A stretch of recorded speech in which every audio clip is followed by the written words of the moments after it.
Ladies and gentlemen, today, I want to talk about a pressing issue that affects millions of people worldwide: health equity.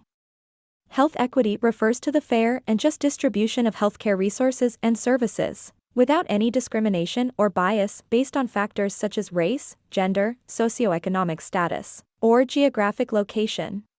In today's world, we are witnessing significant disparities in healthcare access and outcomes.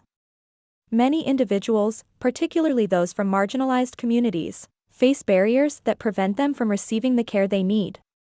These barriers can include lack of insurance coverage, limited availability of healthcare facilities, language barriers, and cultural insensitivity within the healthcare system. Addressing health equity is not just a moral imperative, it is crucial for building a healthy and prosperous society.